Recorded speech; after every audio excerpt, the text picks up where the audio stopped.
Você poderia levantar a mão direita. Levante a mão direita. Você jura solenemente que o testemunho que está prestes a dar nesta ação será a verdade, toda a verdade e nada além da verdade. Que Deus te ajude. Sim, senhor. Por favor, poderia declarar e soletrar seu nome e sobrenome para registro? Reginald Lieberman Wright Jr.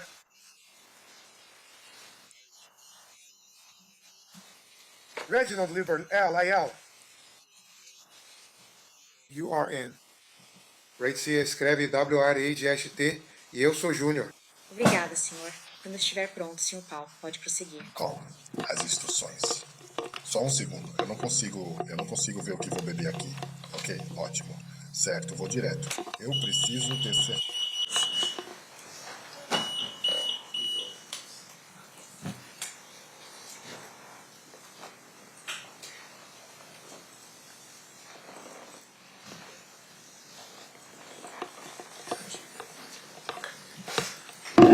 Obrigado.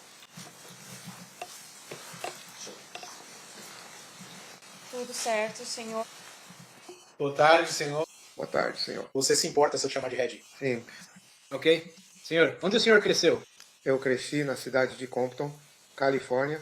Nasci e fui criado lá até mais ou menos os 19 anos de idade. E quem é o seu pai? Quem é o seu pai? Meu pai é Reginald Wright Sr. E onde o seu pai trabalhava? Ele trabalhava no departamento de polícia da cidade de Compton. E em algum momento, ele subiu de cargo no departamento de polícia de Compton até se tornar tenente, era do setor de gangues? Mais tarde, capitão, mas durante a maior parte da carreira dele, ele foi tenente. E você acabou se tornando policial também? Sim, Quando foi isso? eu fui carcereiro civil, carcereiro de 1985 até 1989. Então me tornei policial de 1989 até me aposentar em 1996. Por que você se aposentou?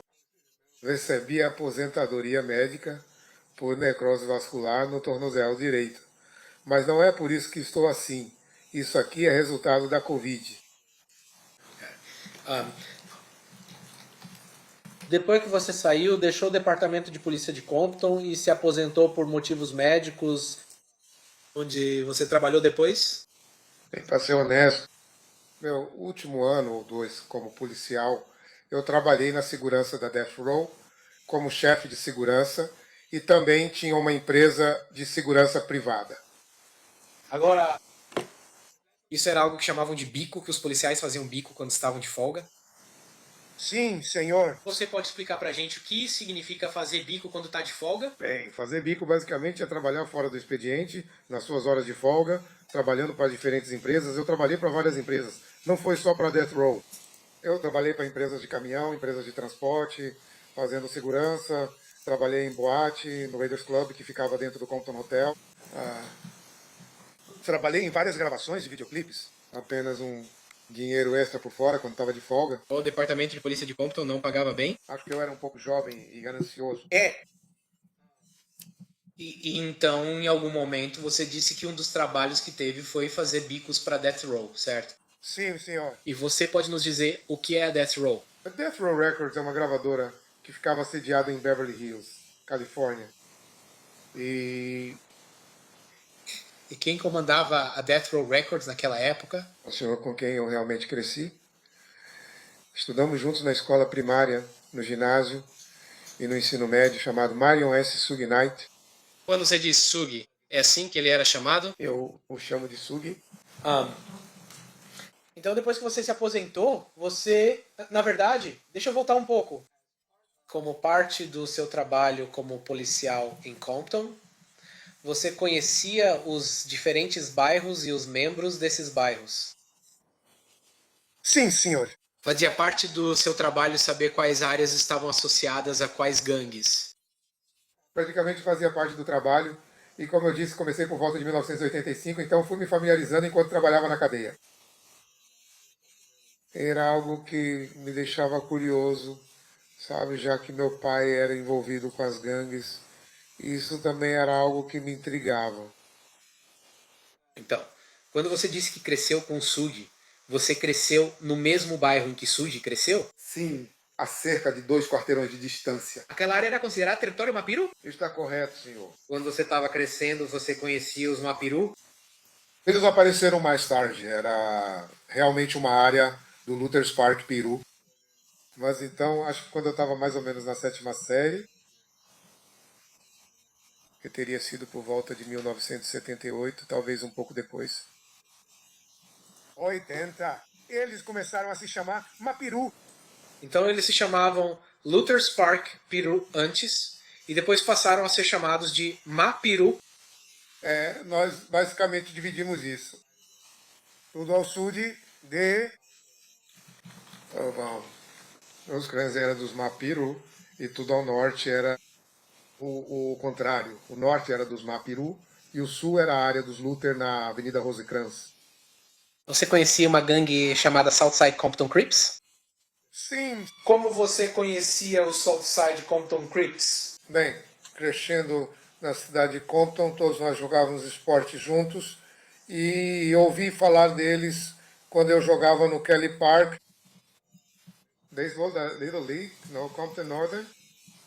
E depois, meu tempo em 85 como carcereiro e depois trabalhando nas ruas de Compton como policial a partir de 89. Você conhecia alguém pelo nome ou apelido de K-Feed? Bem, já ouvi falar dele. Eu não tive nenhuma interação pessoal com ele naquela época, especialmente na polícia. Ouvi falar dele, sabia quem era, mas não tive nenhum contato pessoal com o K-Feed naquele momento. Então ele era alguém que estava no seu radar, mesmo que você nunca tivesse se encontrado com ele e mal tivesse tido interação pessoal com ele. Ouvi falar dele, ele era conhecido principalmente como em um certo momento, ele era conhecido como um viciado em crack. Mas depois ele ficou conhecido como um traficante de drogas. E eu, principalmente, era um policial que trabalhava com gangues. Eu realmente não trabalhava muito com o nível de tráfico em que ele atuava. Certo? Então você mencionou que depois que saiu da polícia de Compton, você formou uma empresa. Pode nos contar sobre isso? Sim, senhor.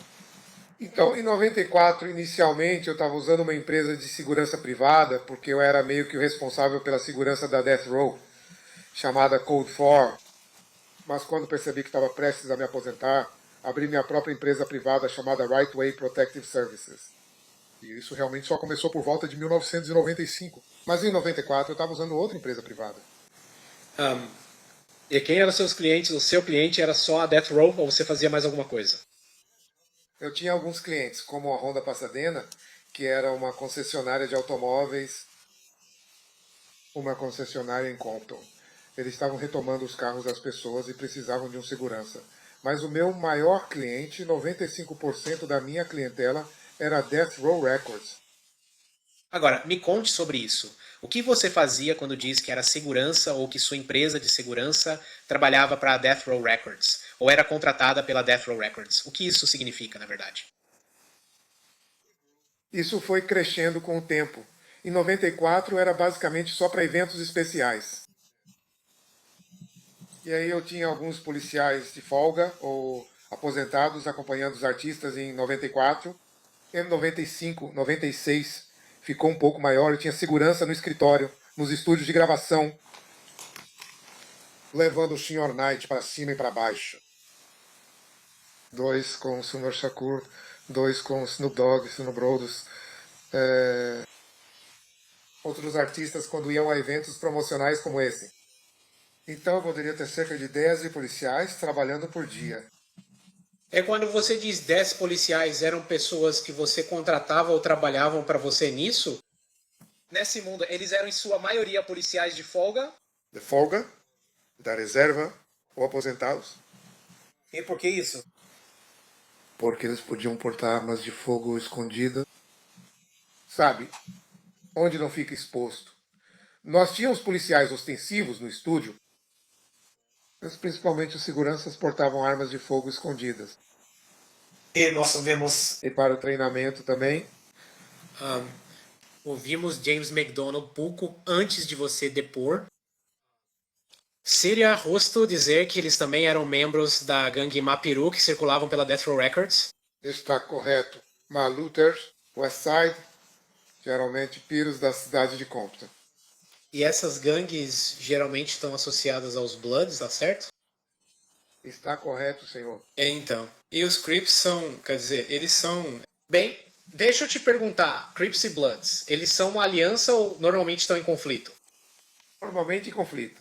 No entanto, a Death Row era uma situação única, porque um dos principais artistas deles, antes do Senhor Shakur chegar à gravadora, era o Snoop Dogg, que era um conhecido Crip de Long Beach. E todos pareciam ter um ótimo relacionamento de trabalho antes da minha chegada, e até mesmo quando eu cheguei, Tudo bem, quero te perguntar sobre a Bad Boy Records. Você conhece uma empresa chamada Bad Boy Records? Sim, eu conheço. E quem, até onde você sabe, estava comandando a Bad Boy Records em meados dos anos 90. a P, Diddy, Sean Combs, Puffy. Eu não sei qual nome ele está usando hoje em dia. Tudo bem, então vamos chamá-lo de Sr. Combs por enquanto. Então o Sr. Combs estava comandando a Bad Boy Records. E quem você diria que era seu artista mais proeminente naquela época era Christopher Wallace? Oh, Biggie Smalls. Ok, então havia tensão entre a Death Row Records e a Bad Boy, o selo Bad Boy Entertainment. Em que período? Bem, você me diga, em algum momento surgiu tensão entre a Bad Boy Records e a Death Row Records? Inicialmente, quando eu estava por perto, em 94, não havia. No entanto, algumas coisas aconteceram em 95 que deram início à tensão entre a Death Row e os Bad Boys. Há um discurso famoso que o Sr. Knight faz no Source Awards em Nova York em 1995. Isso contribuiu para essa tensão. Sim, senhor. Isso foi em 6 de agosto de 1995, mas sim, senhor. Foi quando ele deixou isso claro para o mundo. Então, há outro incidente em que um dos associados de Sugi foi morto em Atlanta, certo? Isso foi em setembro, 25 de setembro, acredito. Sim, senhor. Então, WWE é justo dizer que a sua percepção como segurança da Death Row Records era essa. Alguém associado a Bad Boy Entertainment pode ter tido algo a ver com o assassinato de um dos amigos de Sugi em Atlanta. Essa sempre foi a história que nos contaram, sim, senhor. Então, dá para dizer que em 1995, no final de 1995, havia tensão, uma tensão significativa entre a Bad Boy e a Death Row? Sim, senhor. E a ponto de até envolver violência com relação ao amigo de Suge Knight ter sido morto. Correto. Foi a primeira vez que algo chegou a esse ponto. Sim, senhor. A segurança da Death Row, como você lidou com isso? Nós estávamos sempre em algum tipo de alerta quando se tratava de morte, quer dizer, Bad Boys, ou indo para a Costa Leste, o que Sugi e eu fazíamos continuamente, porque ele tinha muitos negócios. O distribuidor dele, o principal distribuidor, ficava lá. O grosso da imprensa do setor, com umas revistas e tal, ficava lá. Não posso dizer honestamente que ele e talvez alguns dos parceiros dele íamos lá pelo menos uma vez por semana. Para dizer, uma vez por mês, desculpa. Durante esse período, quando o Sr. Shakur voltou para casa, a gente diminuiu um pouco, mas ainda continuávamos indo lá, só que não íamos com tanta frequência. E quando você diz que o Sr. Shakur voltou para casa, em algum momento a Death Row assinou contrato com o Sr. Shakur para o seu selo musical? Há debate sobre como isso aconteceu? Não estou perguntando como isso aconteceu. Só estou perguntando se aconteceu. Sim, senhor. Acredito que ele voltou para casa em 12 de outubro de 1995. Agora, como segurança do Death Row, o senhor sabia que o Sr. Shakur estava, na verdade, solto sob fiança, uma fiança para guardar o recurso em liberdade da prisão de Nova York? Sim, senhor. E eu acredito que a acusação tinha algo a ver com má conduta sexual, tá certo? Se você não sabe, se você não sabe. Quer dizer, algo assim, eu não chamaria assim, mas sim. Ok, seja lá o que for, havia algum tipo de problema. O Sr. Shakur está preso em Nova York e então a Death Row Records prestou uma fiança recursal para o Sr. Shakur. Eles não mencionam outras empresas, mas sim, senhor. Ok.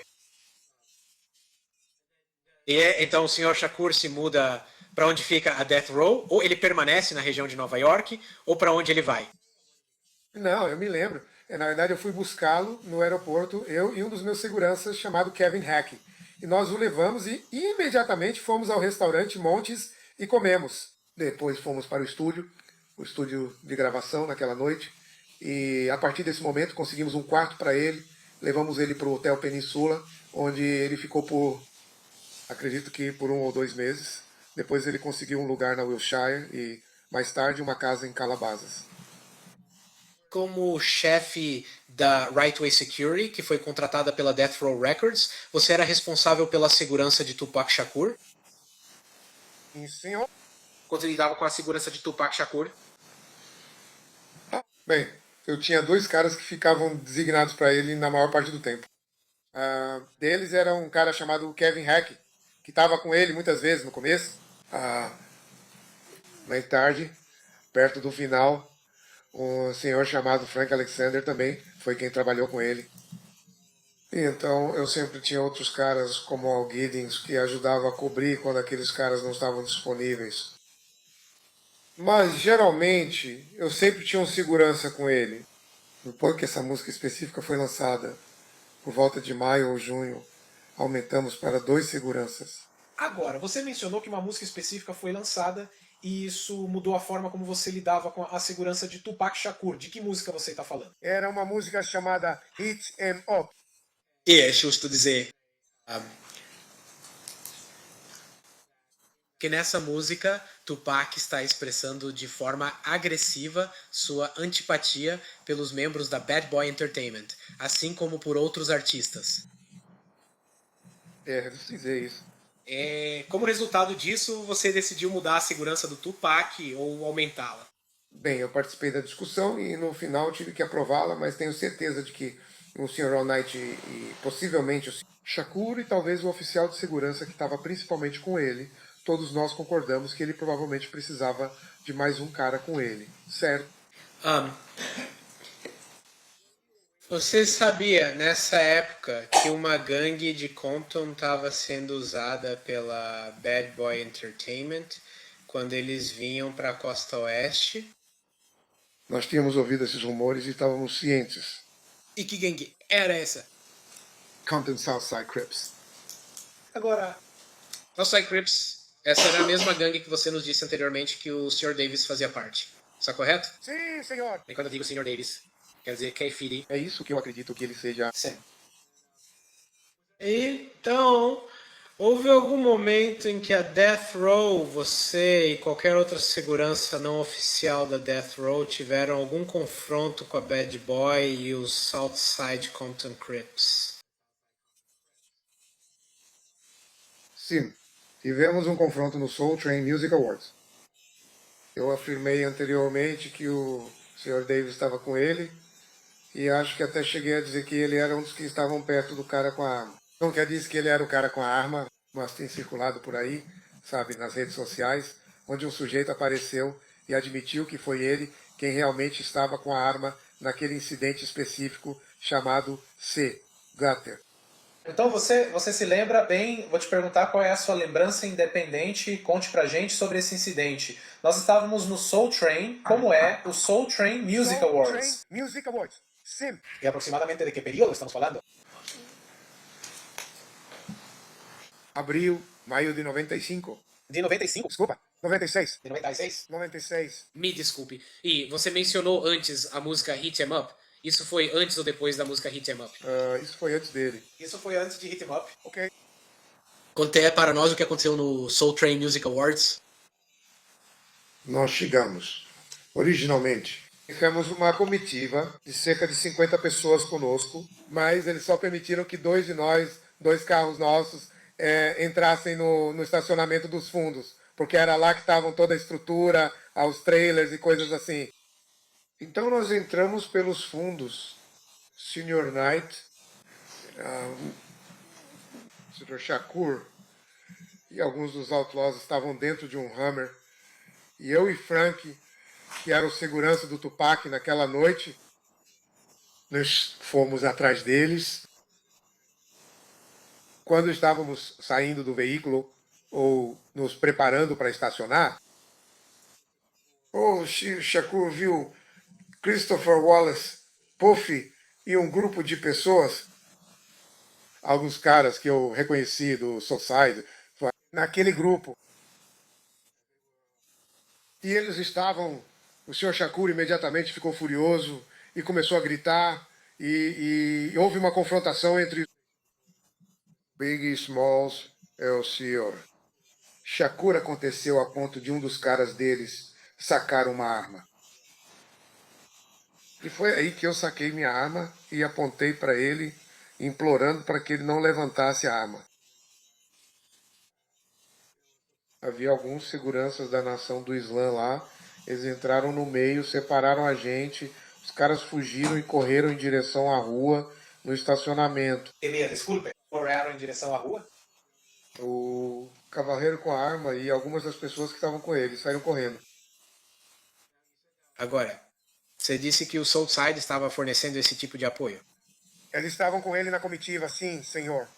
Você se lembra se Dwayne Davis era uma dessas pessoas? Acredito que sim. Eu sei que ele estava com ele, mas como eu disse, não acredito que ele era o que estava com a arma. Certo. Vamos avançar para 7 de setembro de 1996, ou aquele fim de semana. Quando você veio para Las Vegas para isso, para aquele fim de semana? Eu cheguei naquela sexta-feira. Acredito que foi no dia 6. A sexta-feira foi dia 6, acho que o dia mesmo é o 7. Ok. Então eu cheguei naquela sexta-feira. Então a gente tinha uma boate que estava prestes a ser inaugurada. E aqui eu acho que tem algum tipo de cartão que todo mundo que trabalha com pessoas que estão consumindo álcool precisa ter. Acho que eles eram chamados de cartões municipais ou algo assim na época. Tive que fazer com que todos os meus seguranças tivessem esses cartões específicos para aquela noite. Poc, o advogado que estava nos ajudando a abrir a boate disse: "Ei, vocês têm que estar realmente atentos. A gente precisa ter tudo em ordem. Porque se tudo correr bem esta noite, há uma boa chance de conseguirmos transferir as licenças do antigo proprietário para o nome do Sr. Knight."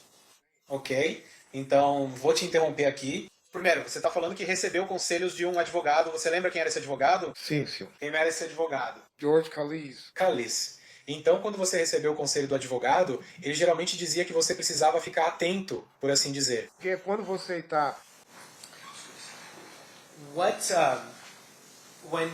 Quando você fala sobre ficar atento para que o clube possa ser transferido para Sug Knight, o clube 662 naquela época já estava no nome do Sr. Knight. Não, havia a impressão de que sim, as pessoas acreditavam nisso, até por causa da mudança de nome. Com licença. Mas, oficialmente, a papelada nunca foi concluída. Nunca foi feito. Agora, você fala sobre a mudança de nome. Explique pra gente um pouco sobre a mudança de nome. Bem, a gente tinha uma placa e tudo mais chamada Clube 662. Explique pra gente o que 662 significa. 662 no teclado do seu telefone soletraria a palavra MOB, que significa membros dos Bloods. Ninguém tem teclado no seu. Eu Entendi. esqueci disso. Então, o próprio clube, o nome do clube em si, já deixava claro que era um clube afiliado aos Bloods. Está correto. Agora, que conselho o Sr. Callice te deu sobre ficar atento naquela noite, para que Sug Knight pudesse obter aprovação para administrar aquele clube? Bom, ele aconselhou, e o principal que saiu daquela reunião foi que ele orientou todos os meus seguranças, mesmo que eles estivessem autorizados a portar armas, sendo policiais em folga e tudo mais, que não deveríamos ter armas em nossa posse dentro do clube naquela noite. O último conselho que recebeu era que dentro do clube 662, se você estivesse trabalhando para Rightway Security, Não.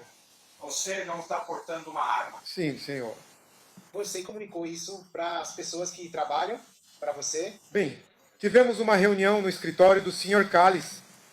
Ele disse isso! O Sr. Callice disse isso! Meus caras provavelmente não teriam feito nada se eu não tivesse repetido isso. Hoje, não posso dizer que repeti isso e concordei com isso, mas tenho certeza de que fiz isso. O que você está dizendo é que não tem uma lembrança independente, mas acha que provavelmente repetiu o que o senhor disse. O conselho do Sr. Callice. Sim, senhor. E quando foi essa reunião? Isso! Sexta-feira, aquela sexta-feira, depois da reunião dos carros executivos, porque eu os levava todas as sextas-feiras. E aí nós fomos comer no Fridays depois daquela reunião. Então foi naquela sexta-feira. Certo. Então o processo era com o seu pessoal, as pessoas que trabalhavam com você. Eles tinham que conseguir os cartões, tá? Ou qualquer cartão de trabalho temporário necessário para fazer o trabalho que você precisava que eles fizessem. No 662, depois tem uma reunião com o advogado. O advogado diz para eles: ei, estamos tentando transferir esse clube para o nome do SUG. Vamos manter tudo limpo e não portar arma de fogo. Isso mesmo. Você fez mais alguma coisa naquela noite, sexta-feira, que tem alguma relação com os eventos que ocorreram em 7 de setembro de 1996? Sim, o clube, na verdade, abria às sextas e sábados. Mas por algum motivo não tínhamos muito público nas noites de sexta-feira. Mas no sábado à noite era diferente. Então você sabia que naquela noite, 7 de setembro de 1996, era a noite em que Mike Tyson estava lutando contra Bruce Salkin, certo? Sim, senhor. E isso era parte do motivo pelo qual vocês iam manter o clube aberto, por causa dessa luta. Essa foi a única vez que o clube, sob o comando do Sr. Knight, você sabe, com o nome Clube 662, nós só fizemos isso umas 3 vezes. E essa teria sido a 4ª vez. Então nós só abrimos essas 4 vezes na sexta e no sábado. E aí fizemos mais uma vez quando o Sr. Shakur e o Snoop Dogg fizeram um comercial da Centives, que foi só uma promoção, uma gravação de vídeo privada para um comercial. Agora, quem era o responsável pela segurança do Clube 662 naquela noite? Bem, no final das contas, sou eu. Mas eu tinha um responsável no local, o supervisor chamado Al Giddens. Ele era, na verdade, o responsável. Eu considero o responsável pelo clube. Mas, no fim das contas, como proprietário, eu era... Então ouvimos James McDonald. Ele sugeriu que também tinha um papel na segurança, talvez diferente do seu papel na segurança. Você sabia que James McDonald estava lá no clube? O James era uma dor de cabeça para minha equipe de segurança. Eles odiavam ele. Mas ele e eu, nós nos conhecemos há mais de 52 anos, sabe? Então, quero dizer, ele era como um irmão para mim. Então ele, James, costumava fazer isso como um bico. O que James fazia era sair, encontrar caras que pareciam ter muito dinheiro e trazê-los para frente da fila. Isso deixava a minha equipe de segurança maluca, mas James estava lá fora trabalhando na porta. Sug trazia vários amigos dele para ficarem de olho, sabe, ainda assim? Sabe, parentes de sangue ligados ao poder para ficarem por perto. Mas James estava basicamente fazendo um bico por fora. Agora, em termos de ser a pessoa responsável, ou a pessoa contratada para ser responsável pela segurança da Death Row, você sabia que Tupac Shakur viria à luta em 7 de setembro de 1996? Definitivamente era o plano. Esse era definitivamente o plano. E havia um motivo pelo qual eu sabia que ele tinha que vir. Mas esse era definitivamente o plano. Ok, então nos conte o motivo pelo qual ele tinha que vir. Todos nós, o Sr. Callis, com quem ele tinha algo combinado, porque é por isso que tínhamos policiais de folga. Não sei se eles estavam de folga. Eles estavam de uniforme, então eu não sei se estavam trabalhando de folga ou se estavam de serviço. Mas nós tínhamos, meus caras eram responsáveis da porta para dentro, enquanto os policiais eram responsáveis pela porta, pelo controle do tráfego na rua e pelo estacionamento. Então eu acho que como eles conseguiram essa aprovação foi, bem... Diga não, eu não quero você. Você era a pessoa responsável por qualquer controle de evento ou controle de tráfego que o Departamento de Polícia Metropolitana de Las Vegas fazia? Não, senhor. Você era o ponto de contato? Eu era o ponto de contato do clube. Sim. Mas você era o ponto de contato do clube. E então a pessoa, é justo dizer que a pessoa lidando com controle de tráfego, controle do evento, ou controle de público, seja lá o que for, era o advogado George Callis. Ele foi quem fez com que eles estivessem lá. Foi ele que ligou para que eles fossem até lá. Zertu, então você não foi quem ligou para Metro. Não, senhor. Então, qualquer coisa que você tenha dito sobre isso, é só você tentando ligar os pontos, presumindo como essa conversa poderia ter sido. O único motivo pelo qual eu digo isso é porque eu sabia que a gente promoveu isso como benefício para um boxeador aposentado, para um policial, um aposentado. Ele era um policial aposentado que estava promovendo, tinha algo a ver com boxe para os jovens ou algo assim. Então isso meio que se soma às cautelas que fazem o Sr. Knight parecer melhor quando eles tentam ir para o clube. Ei, nós também estamos realizando um evento beneficente. Isso. E também o Sr. Shakur estava tentando cumprir algumas horas de serviço comunitário que ele precisava. Eu não sei como eles conseguiram fazer isso acontecer no condado de Los Angeles. E então o Sr. Shakur estava programado para se apresentar naquela noite no Clube 662, certo? Sim, senhor. Então você está nos dizendo que, pelo que entendeu, o Sr. Shakur se apresentando no Clube 662, nesse evento beneficente, ajudaria ele a acumular horas de serviço comunitário. Sim, senhor. Então, quando Tupac Shakur, deveria vir para Las Vegas? Bem, eles sempre chegavam naquele sábado. Eu sei disso. Sei que eles chegaram por volta das 16 horas naquele sábado, mas se estavam programados para chegar mais cedo ou não, não tenho certeza. Então, em algum momento. Ei, quem é o segurança do Tupac naquele sábado? Alexander, mas ele estava lá fora comigo pegando os carros executivos e tudo mais. Surya, Shakur, na verdade, chegou com, acho que, sua noiva e alguns membros dos Outlaws. E quem são os Outlaws? Os Outlaws são, na verdade, um monte de pessoas, mas é um grupo de rappers que trabalha com o Sr. Shakur e que ele estava tentando ajudar a lançar suas carreiras. E Malcolm Greenwich era um dos membros dos Outlaws? Sim, senhor. E acho que ele atende pelo nome de A.E.D. Está correto, senhor. Katari Cox, ele era um dos membros dos Outlaws? Sim, senhor. E então Afula, e eu sempre erro o nome, mas o Sr. Afula, ele também era um dos membros dos Outlaws? Ele também era. E você disse que o Sr. Alexander era a pessoa que deveria estar trabalhando na segurança? Ou a pessoa designada para a segurança do Sr. Shakur? Mas que ele estava com você. Então, no sábado, alguém estava com o Sr. Shakur? Não, senhor. E você mencionou anteriormente que depois que a música Hit 'Em Up foi lançada, isso foi provavelmente, 3, 4 meses antes disso, você designou 2 seguranças para o Sr. Shakur. Está correto? Então, onde está o outro? Bem, esse era o Sr. Hack, Kevin Hack. Ele também estava programado para comparecer e com ele, e era com ele que eu realmente achava que ele viria, porque normalmente ele estava com ele. Sabe, ele e o Sr. Alexander meio que decidiam quem estaria com o Sr. Shakur. E por algum motivo ele não apareceu. Ele agora está me dizendo que efetuou uma prisão no fim do dia e passou o dia todo no hospital lidando com essa ocorrência. Então, chega a noite da luta. Onde você está? Você vai à luta. Eu fui até o estacionamento da luta.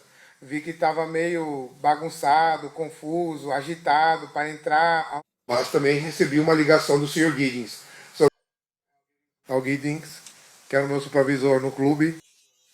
E eles estavam tendo alguns problemas logísticos, alguns problemas lá. Eu decidi ir lá e colocar as coisas em ordem no clube. Então, você chega ao estacionamento do MGM, vê que está um pouco agitado e decide ir para o Clube 662. Está correto. E o Clube 662 ficava na Flamingo, certo? Na altura do 1700 da Flamengo, sim, senhor. Na verdade, posso ver uma prova aqui, ou...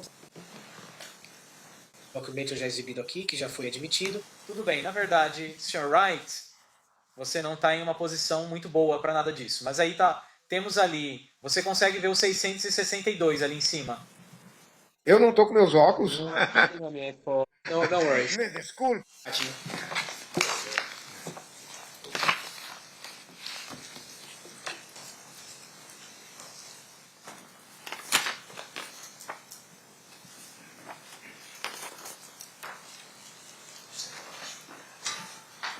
Impurador. Você quer que eu impure o impurador? Sim, eu só vou parar isso por um momento, de verdade.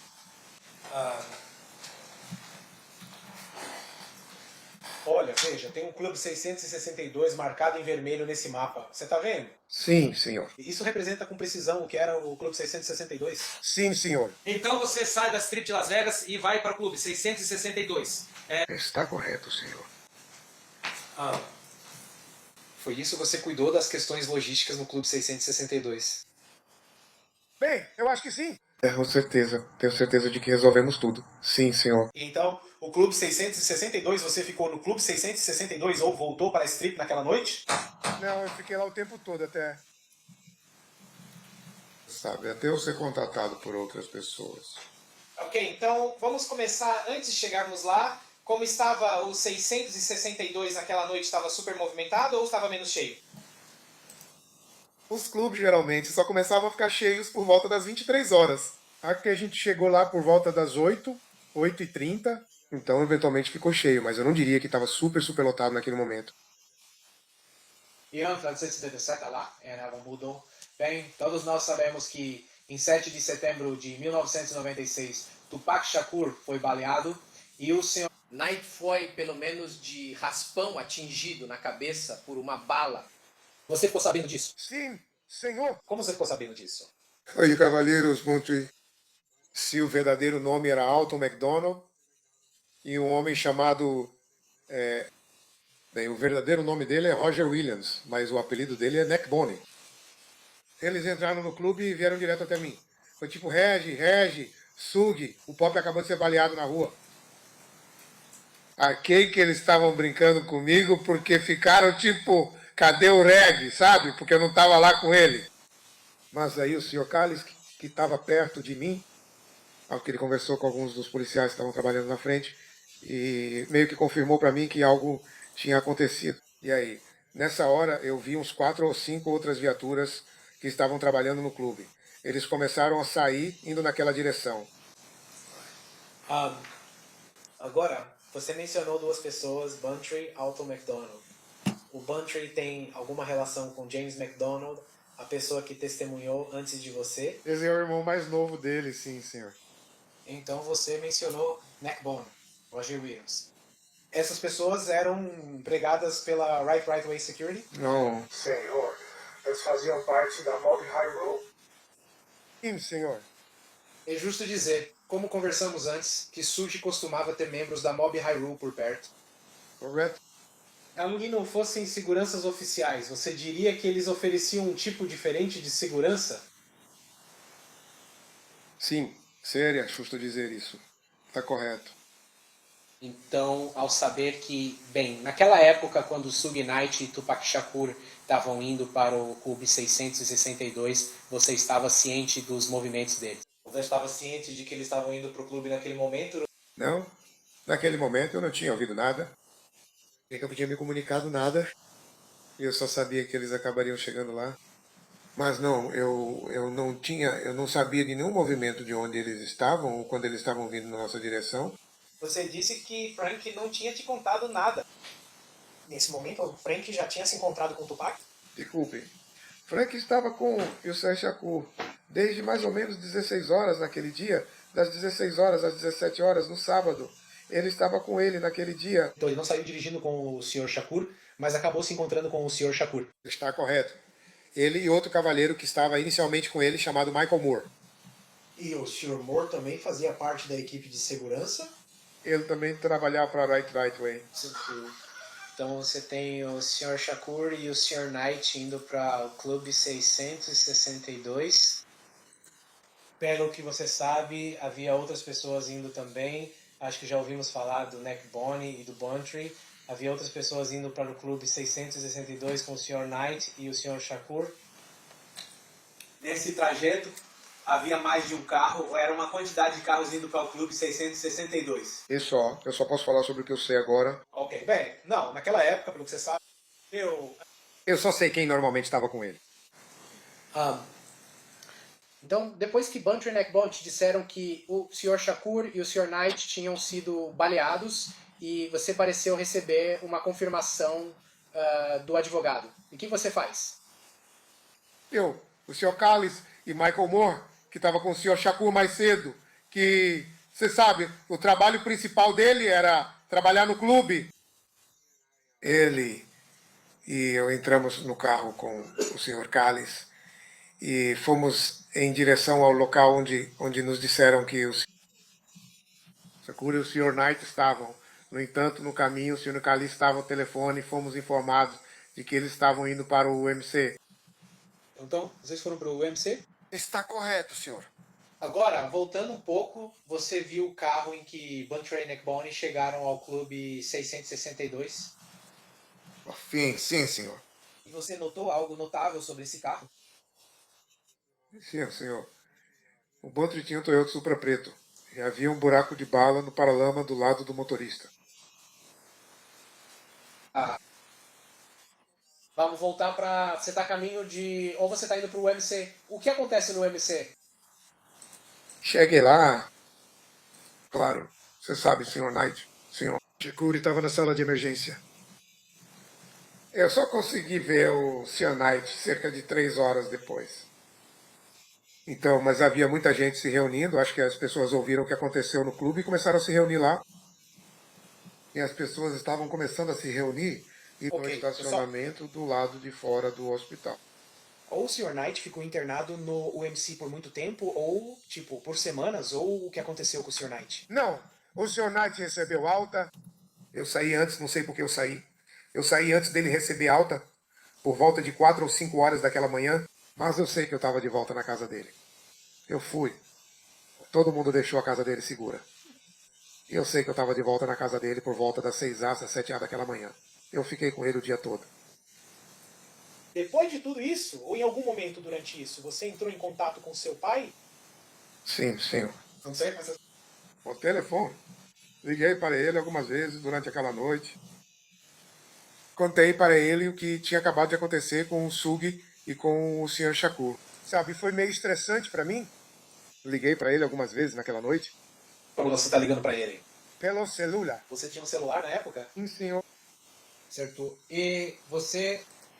Houve algo que você sentiu que precisava informar ele para que soubesse o que poderia acontecer no dia seguinte em Compton? Bem, durante aquela noite, ou naquela madrugada, eu estava recebendo informações de pessoas no estacionamento e ali por perto, sabe?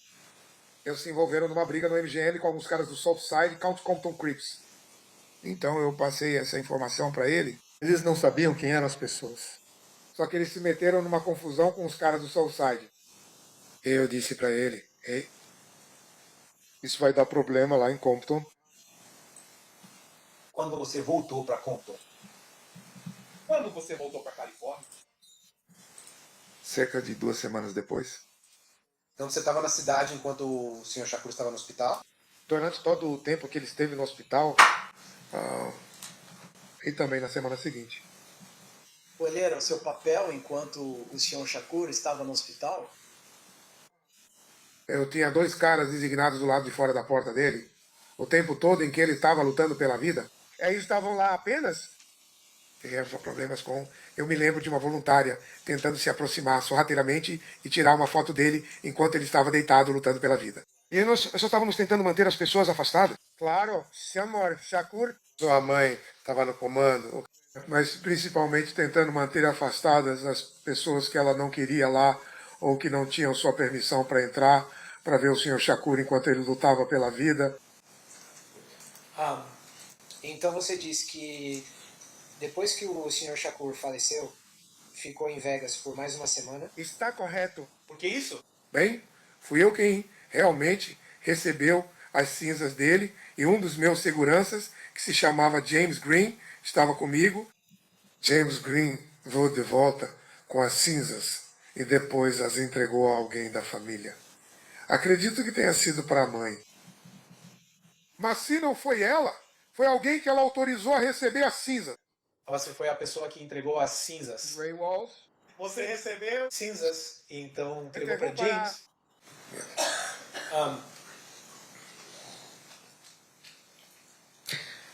Sabe, eu tive que perguntar isso diretamente. Você teve algo a ver com o assassinato de Jamal Shalor? Absolutamente não.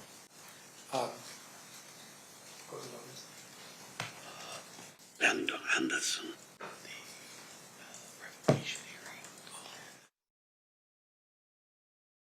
O resultado da surra em Orlando Anderson, no MGM Grand, houve algum processo legal envolvendo o Sr. Knight? Sim, senhor. É correto dizer que o Sr. Knight estava em liberdade condicional na época da surra no MGM Grand? Estava. Na verdade, podemos mostrar os 115. Na verdade, eu nem conheço esse senhor. Whitey pode ver. Você pode levar o computador até ele. Eu só preciso abrir.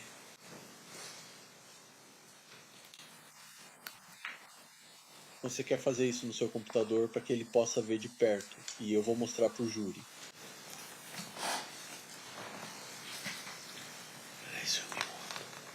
Não. E eu mostro para as pessoas.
Eu aquele. Isso.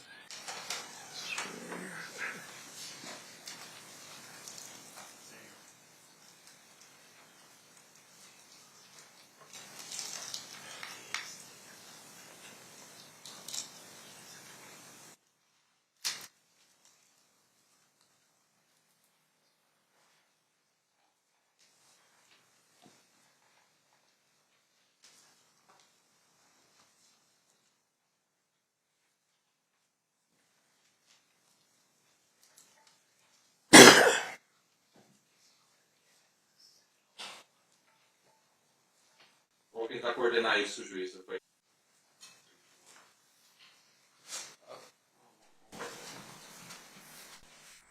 Mostrar isso para você de perto, Sr. Wright, enquanto o Sr. Di Giacomo mostra para os membros do júri. Esse senhor Você de Giacomo... disse 704, disse? Quer começar? Ah, Para constar. É a prova 115B do estado aos 7 minutos e 4 segundos.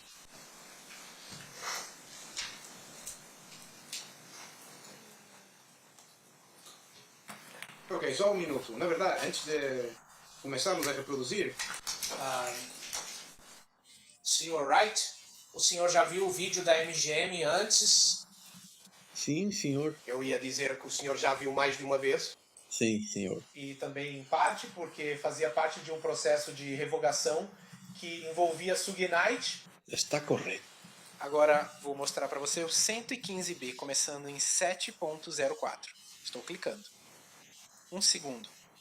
Ainda não. Estou clicando agora para baixo. Esse é o vídeo que você já viu antes? Está correto, senhor.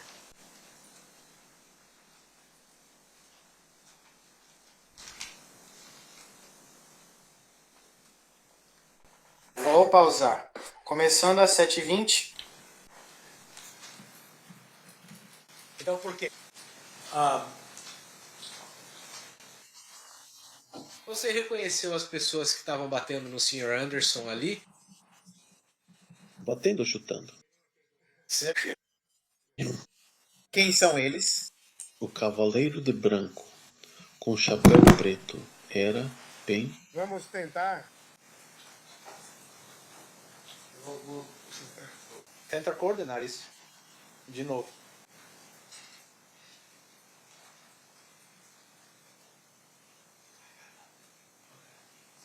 Você consegue ver? Eu consigo ver sim. Senhor, tudo bem. Bem, então... Você pode nos dizer quem são as pessoas envolvidas nisso? Aquele cavalheiro ali de branco é Bantry Alton MacDonald.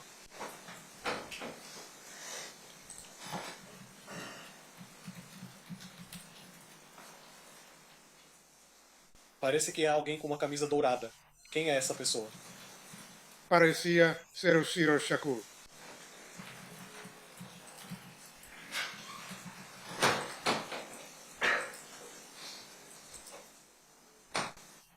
Há uma pessoa com uma roupa cinza sobre cinza. Parece um conjunto. Você sabe quem é? A pessoa que vi, que está bem na frente do Sr. McDonald agora, é Roger Williams. Ok. Eu achei que era azul. Eu vi esteja esse falando da cara. coisa errada. Tá falando disso. Sim. Eu vou me aproximar dela.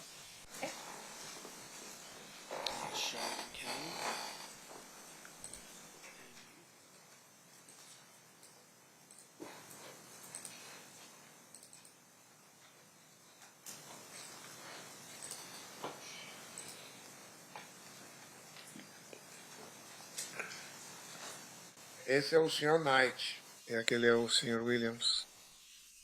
Então você vê o Sr. Williams, o Sr. Knight, o Sr. Shakur. Essas são as pessoas que o senhor consegue ver nesta parte do vídeo. Está certo, isso mesmo, senhor. Então temos outro vídeo que todo mundo está usando.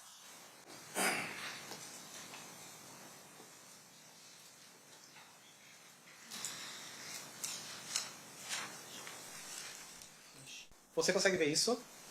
Eu consigo ver. Mas é só isso. É só isso mesmo.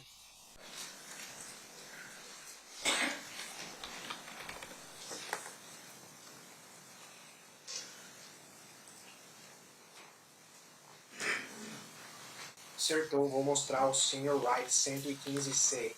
Sim.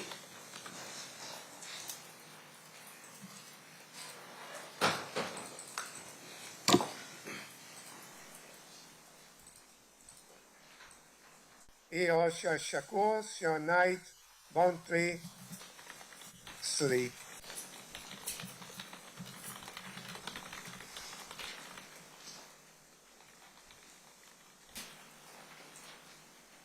Não vejo o senhor. Ainda não vejo o Frank.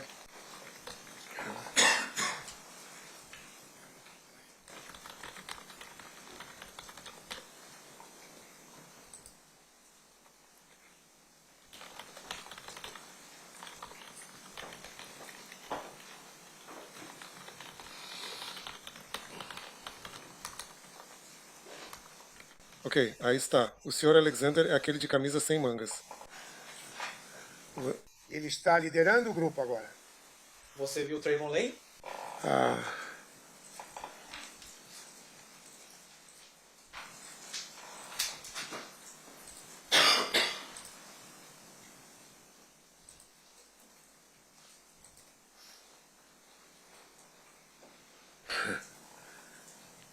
Ainda não vejo o Sr. Lane.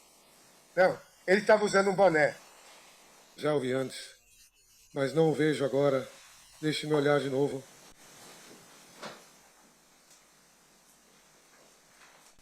Ah, Satchuku.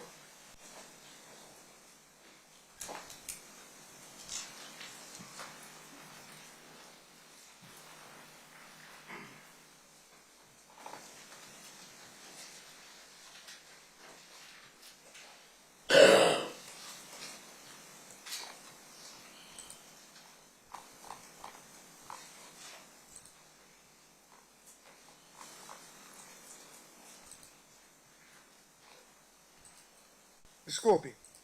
Não vejo o Sr. Lane. Me desculpe.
pedir que você se concentre nas pessoas que estão saindo agora, neste momento. Tudo bem.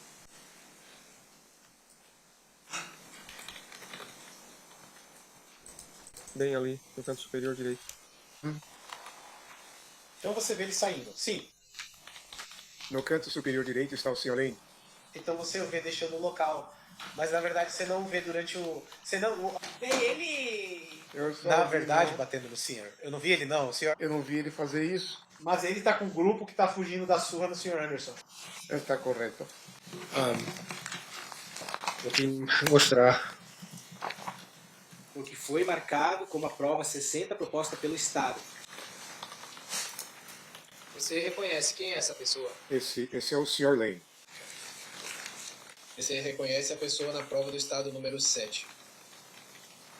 Na verdade, eu tô mostrando o item errado. Sim, eu reconheço. Esse é o Sr. Davis. Sim, no item número 3 da acusação. Sr. Anderson. E por último, vou lhe mostrar o que foi marcado como prova 72 da acusação. Você reconhece o que está aí? Esta é a corrente, sim.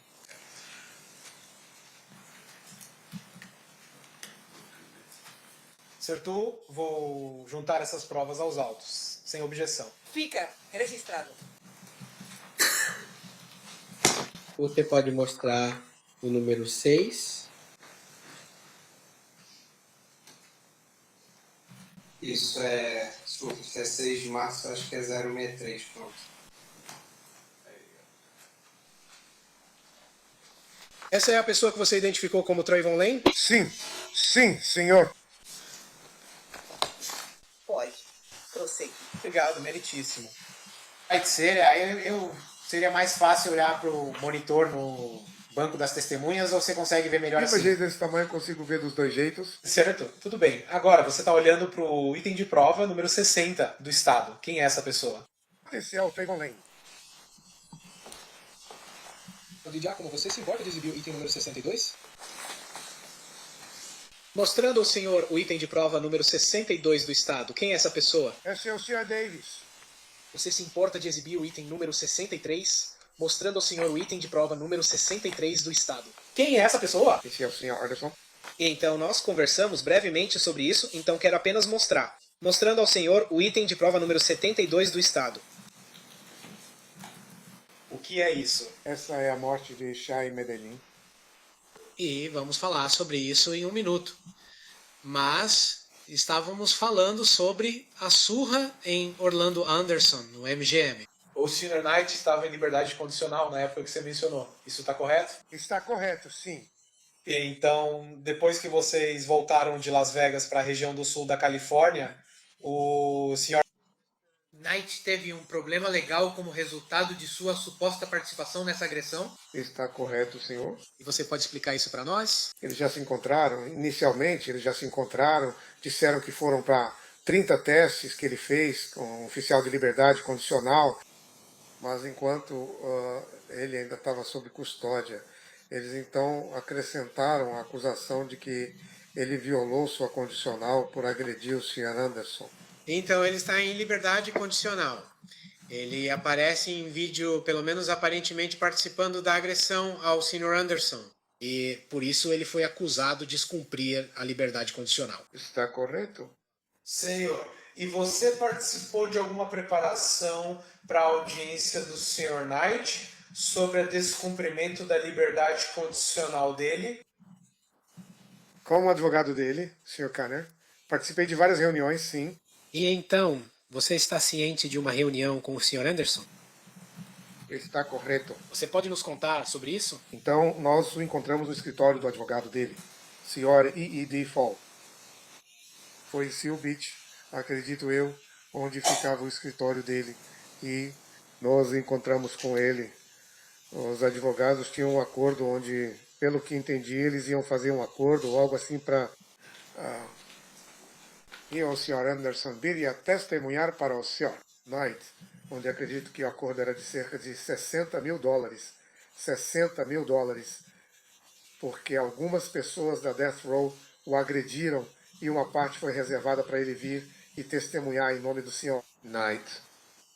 Ok, só para esclarecer. Antes da audiência de revogação do Sr. Knight, houve uma reunião com Orlando Anderson, a pessoa que foi espancada naquele vídeo. Está certo? Está correto. Então, houve um acordo de que $60 mil mudariam de mãos entre Suge Knight ou a Death Row ou algum aspecto desse lado para o SR. Anderson, isso está correto? Isso está correto, mas isso foi feito entre os advogados, a Tanya Khanna, que também estava presente, e o Sonia Fall. Ok. Não estou dizendo que foi você quem fez isso, só estou dizendo que isso aconteceu. Agora, na reunião, estavam eu e Norris Anderson, que era o gerente geral da empresa na época. Então. Naquela audiência de liberdade condicional, é justo dizer que o Sr. Anderson disse que o Sr. Knight estava apenas tentando parar a briga e não participar da briga de forma alguma. Esse foi o testemunho dele, sim. Isso foi depois que ele recebeu $60 mil. $60 mil? Essa parte eu não sei. Eu não Isso sei foi depois se do você acordo. pode. Era um acordo no lugar de... Acertou. Então, é justo dizer que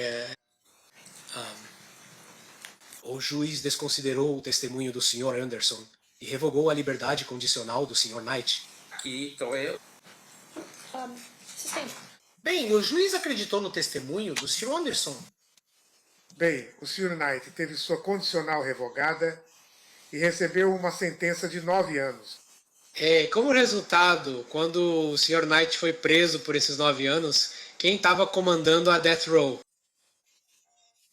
Após cerca de 4 ou 5 minutos da sua prisão, eu me tornei o gerente geral da empresa.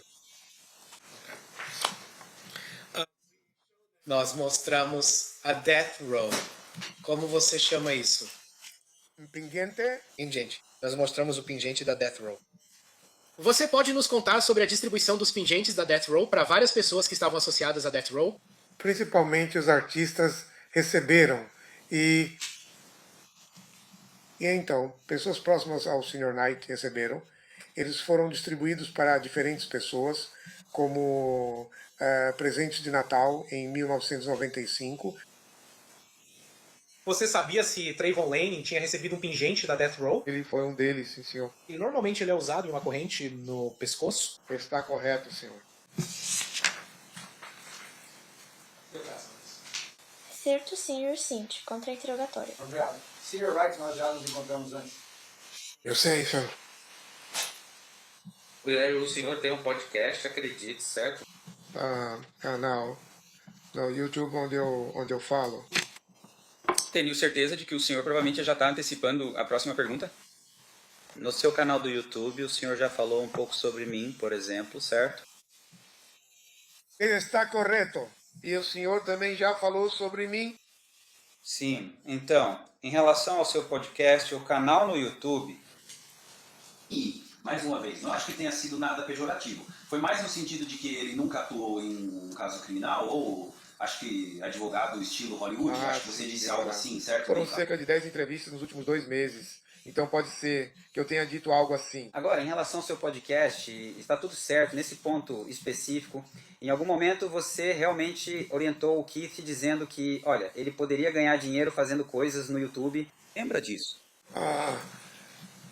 Não foi bem assim, mas eu realmente passei o número dele para alguns canais do YouTube, depois que ele e eu tivemos uma conversa sobre fazer algo no meu canal, onde eu me recusei a pagar. Eu não vou dar dinheiro para alguém que eu acredito ser o assassino do Pac. Claro. Você teve uma entrevista com o Sr. Monk. Você se lembra disso? Detetive Monk, sim, senhor. Ele era detetive na época? Era. Ok, então ele era detetive na época. Ele sentou com você e vocês tiveram uma conversa. E você basicamente disse a ele que tinha aconselhado o KPD sobre, sei lá, quanto se pode ganhar fazendo coisas no YouTube. Você se lembra disso? Não, eu não me lembro disso. Agora... Você não se lembra disso? Ou você não acredita nisso? Eu me lembro de Kevin Cove. Isso é que você pode ganhar $5 mil? $5 mil ou $10 mil? $10 mil? Eu não tive nenhuma conversa assim com o detetive Moss. Moss? Então você não sabe ou não se lembra? Eu só quero ter certeza de que estamos sendo claros aqui. Eu me lembro de ter me encontrado com a detetive Moss. Eu sei que fui eu quem começou a passar o número do Sr. Davis para fazer mais entrevistas e tentar fazê-lo falar. Sim. Ok, então quando você forneceu a detetive Mog o número do KPD, você disse, eu marquei algumas entrevistas para ele. Porque eu prometo pra vocês, se vocês ouvirem algum dia, eu prometi pra ele que faria isso, sabe? A gente fala mal um do outro, mas, sabe, eu vou te ajudar. Meio que conheço todos esses youtubers por aqui, então eu acabo conectando as pessoas com eles. Abre aspas, você quer ganhar um dinheiro? Palavra com N, fim da citação. Então, a pergunta foi feita pelo detetive Mog. Então, quanto você recebe pelas suas entrevistas? E você respondeu, eu ganho cerca de 2.500, 3.000 dólares por programa. Você se lembra disso? Isso está correto, então eu posso ter dito isso. Agora, você também disse 5.000 dólares. Eu consegui meu F. Ele estava reclamando dos impostos dele. Você estava se referindo ao Keep nisso, certo? Ele estava reclamando dos impostos dele. Keep? Eu não tenho certeza. Eu consegui que ele vá lá detonar eles na semana que vem. Ele vai receber 3.500 dólares. Então eles te pagam porque eles recebem visualizações. Eles recebem, cara, no YouTube. A cada 1 milhão de visualizações, você ganha cerca de 6.000 a 10.000 dólares. E esse é o canal. Beleza. É uma pessoa. Então, mais uma vez, estou falando sobre o YouTuber. Então, se você fizer vários deles e conseguir 100.000 dólares, e eles dividem em segmentos de 5 ou 10 minutos. E você pode pegar trechos meus de 15 segundos e se conseguir 200 mil pessoas para assistir, pode ganhar de 8.000 dólares a 10.000 dólares com isso. E você acabou de me pagar 2.500 dólares, 3.000 dólares. Você se lembra de ter dito isso ao detetive Monk? Tenho certeza. Isso não é uma afirmação precisa. Então, tenho certeza de que fiz isso. Mais uma vez, fica claro que existe um negócio com o YouTube, certo? Está correto, senhor. Quando você posta algo online, você está postando com a esperança de que vai ser pago por isso. Isso só começou por volta de 2021, 2025, depois da Covid. Algo em relação ao seu papel aqui, você era o chefe de segurança de Suge Knight. E eu quero ter certeza de que estou sendo claro. Onde você cresceu em Compton? Quero dizer, meu endereço é... Onde fica isso em termos de... Porque estamos presumindo, e você pode dizer o contrário para este júri, que onde quer que você tenha crescido, ou qual era a sua rua, você, por padrão, fazia parte de uma certa gangue ou comunidade? Eu nunca participei de gangue. Sempre quis ser policial quando crescia. No entanto, os caras com quem cresci, com quem brincava na caixa de areia, jogava esportes. Sim, eles eram afiliados à gangue Mob Peru. Certo? Alguns policiais, alguns jogadores de futebol, vários tipos de pessoas cresceram na nossa comunidade. E em algum momento, você sai disso. Você se torna um policial. Eu nunca estive nisso. Ok. Tudo bem, obrigado por me corrigir. Você foi policial por cerca de 5 anos. De 90 a 96, 6 anos, é? 6 anos. E você teve que se aposentar por motivos médicos. E você já tinha compartilhado conosco, antes que criou essa empresa de segurança, estava fazendo um bico, meio que trabalhando no seu emprego durante o dia e depois fazendo esse outro trabalho à noite. Isso está correto. E esse bico acabou virando seu trabalho em tempo integral quando você deixou de ser policial. Está correto, senhor. Então, a principal empresa para a qual você prestava serviços era a Death Row Records. 95%. Está correto. Senhor. E, em essência, quero dizer, esse era o seu cliente número 1, certo? Eu concordo com você. E você passou muito tempo com o Suge.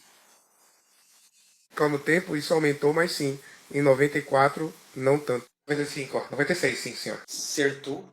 E você está prestando serviços para a Suge em termos de segurança, certo? Para a Suge ou para a empresa dele? Está correto, senhor. E você criou, na verdade você tinha criado uma empresa especificamente para a parte de segurança disso, certo? Isso é justo. E isso está certo. Termo correto? Serviços de proteção? Serviço de proteção, certo. Agora, enquanto você faz isso, você compartilhou conosco um pouco sobre algumas das coisas que você fez. E você compartilhou conosco que, olha, houve algo que aconteceu em uma das cerimônias de premiação. Você falou sobre isso, certo? Eu sou o Train, isso mesmo. E você disse que naquele incidente do Soul Train, que meu cliente estava presente quando outro cara mostrou uma arma ou algo assim. Isso mesmo. Isso foi o meu, não foi? Não Na foi, verdade. era o seu cliente.